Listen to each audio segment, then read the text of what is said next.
지금 제가 시장의 변화를 굉장히 유심하게 보고 있는데 네. 실제로 일어나고 있어요. 그래서 그래서 일단 가장 큰 변화는 저희 표 1에서 그래프 1에서 보시는 것처럼 일단 강남을 중심으로 해서 이건 송파구의 아파트 매도 물량인데요. 매도 물량. 네, 단기간 내 매도 물량이 1000건 정도 증가했습니다. 굉장히 빠른 속도로 증가하고 있죠. 야, 이거는 있네. 1000건. 네, 그렇죠. 이건 무슨 얘기냐면, 그러니까 이런 얘기가 많았어요. 일단 다주택자 중도세, 중과세, 양도세 중과가 유예를 해줬는데 이제 안 되지 않습니까? 안 돼. 그러면 이제 어떻게 생각하냐면 다주택자들이 시장에서 이런 판단이 많았단 말이죠. 두 채를 갖고 있다고 생각해 볼게요. 한 채는 강남에 갖고 있어요. 네. 한 차는 예를 들어서 수도권에 경기도에 갖고 있어요. 그러면 이제는 다주택자는 중과 받잖아요. 그럼 뭘 먼저 팔겠습니까? 합리적으로 의사결정해야 된다면. 합리적으로 의사결정을 해야 된다면 강남. 돈을 더 많이 번 집? 아니죠. 이렇게 아니요? 되는 거죠. 예를 들어서 한 아니네. 채만 팔면 한 채는 갖고 있을 수 있잖아. 그러네. 그렇지. 그럼 싼 거부터 팔지. 그렇지. 그러면 이제 난 1주택자니까 이제 그건 양도세 중과 안 받는다는 거야. 그러네. 그래서 시장에서 무슨 얘기냐면 경기도 다 팔 거야. 이렇게 얘기했어요. 그러네. 그런데 강남을 먼저 팔고 있어요. 그건 왜 그래?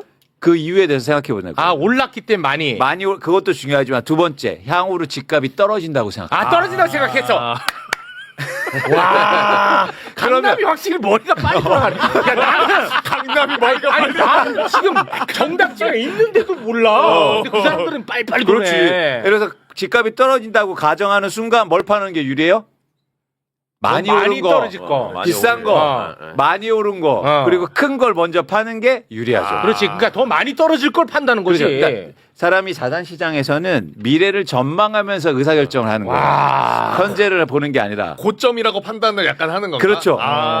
이건 굉장히 중요한 변화입니다. 중요한 포인트구만. 원래는 경기도의 매물이 훨씬 더 많이 증가했어야 돼요. 그러네. 그게 합리적 의사결정이라고. 그래, 맞네. 그리고 집값이 오른다고 생각하면. 그런데 강남을 먼저 팔겠습니다. 와, 이거는 굉장히 중요한 시그널이구만. 강남 3구에 지금 합쳐서 거의 3,000건이 증가하고 있어요. 굉장히 빠른 속도예요. 와. 네. 참 빠르긴 빠르다 그 사람들 참. 이제 빠르죠, 맞죠? 그러니까 확실히 다르네. 맨날 돈이잖아요. 돈이네. 돈에 걸리면 의사결정이 엄청나게 빨라요. 확실히 빠르네. 그러니까 이 얘기는 뭐냐면 이제 시장, 이거 힘들겠는데? 이렇게 생각하는 거예요. 그러네. 그래서 지금 중요한 변화가 일단 시작됐다. 이거는 굉장히 긍정적인 변화다. 그래서 이재명 대통령이 힘을 일단 실어주는 거죠. 시장의 좋습니다. 그러면 네. 다음 단계 이제 개혁이 이루어질 수 있는 거죠. 네. 변화가. 일단은 우리 박구영 교수님이 앉아 계시는데 네. 그 국무회의 영상을 보고 갔어야 되거든요. 자, 이재명 대통령이 다주택자 양도세 중과 그동안 유예해줬던 거 이번 5월 9일에 이제는 끝낸다는 거거든요.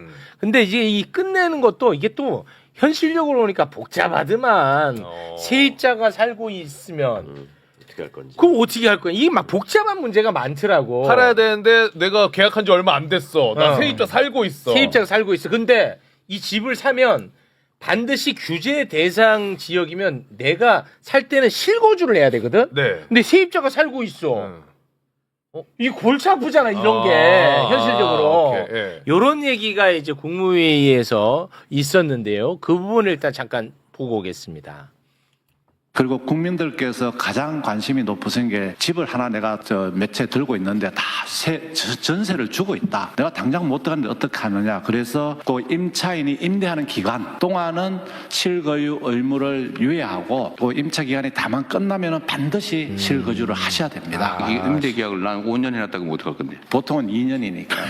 그럼 그것도 한도를 정해. 예, 2년으로 하겠습니다. 세입자가 있는 주택은 최대 2년 범위 내에서 5월 9일로부터 그 당해 계약의 만기까지 계약 기간까지 입주하면 되는 조건으로 계약하면 된다. 네, 그렇습니다. 그러니까 세입자가 있는 경우에는 반드시 이제 실거주를 해야 되는데 규제 대상 지역에는 그런데 살고 있잖아. 세입자가 있어. 이 발로 차기가 그렇잖아. 그래서 실거주 의무를 2년간 유예해 준다. 하지만 중과 유예는 없다는 거야. 그렇습니다.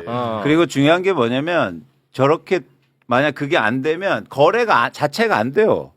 그래서 집값이 예를 들어서 엄청 싸게 나눠도 거래가 안 되는데. 그렇겠네. 그렇기 때문에 이제는 제가 볼 때 어쨌든 이런 다주택자 중과세에 대해서 유예를 없애면서 나오는 일단 정책이 나왔지 않습니까? 그런데 그 효과를 어떻게 하면 극대화할까를 고민한 거예요. 어떻게 하면 극대화할까? 아, 그렇지. 그러니까 최대한 매물을 많이 나오게 하고 그다음에 무주택자가 사게 사게 하고 하는 거야. 집값을 어떻게 하면 떨어뜨릴 거야. 그렇지. 거기에 찬착하다 보니까 이제 이런 방법들이 이제 나오는 거야. 그래서 여기에 핵심이 있습니다. 사실은. 핵심. 발이 땅에 있어요. 발이 땅에 있다. 우리가 정책을 얘기하고 이런 때는 거창하게 하늘만 얘기하는 사람들이 많단 말이에요. 아, 그런데 항상 이재명 대통령은 발이 땅에 있어요. 현실을 얘기해. 그렇지. 발이 땅에 있다. 좋았다. 내가 이거 지금 왜 이렇게 흥분하냐면 최근에 택시 타고 오는데 라디오에 그 윤희숙 씨가 나오더라고요. 윤희숙.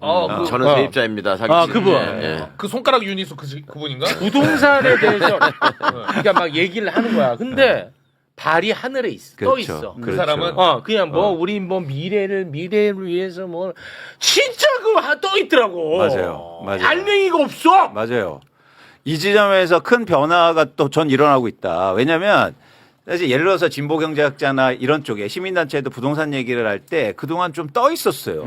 뭐냐면 토지공개념 이렇게 하면서 거창하게. 거창하게. 그러다 보니까 현실에 잘 안 맞을 수도 있고 안 하다. 그래서 시장 안정화하고 멀어졌단 말이에요. 그렇지. 그런데 이재명 대통령은 철저하게 발의 땅에 있습니다. 현실을 얘기해요. 그럼 네. 임차인은 어떻게 할 건데? 거래 안 될 것 같은데? 그렇지. 그럼 거래되게 해야 될 거 아니야. 그러면 2년 동안 임차인이 살 동안 하겠습니다. 근데 5년은 어떻게 할 거야?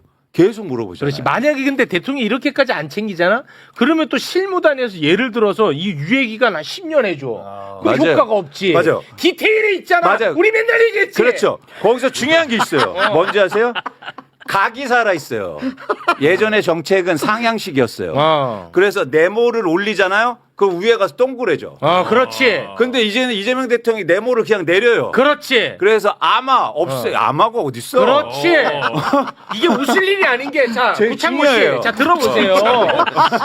이렇게까지 이재명 대통령이 부동산에 대해서 집중을 했는데, 예를 들어서 실무단에서 이런 디테일에 놓침이 있어가지고 효과가 없어봐? 그러면, 또 이재명도 실패하는구만. 그렇죠.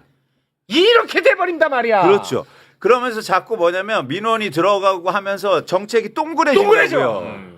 그럼 안 먹히죠. 그렇지. 네. 세상에는 사연은 너무 많아. 맞습니다. 근데 정치인들이 가장 중요한 게 뭐래요? 민원 들어주는 거잖아요. 그렇지. 그러면서 동그래져. 동그래져. 근데 이재명 대통령은 절대 그걸 용서하지 못하겠다.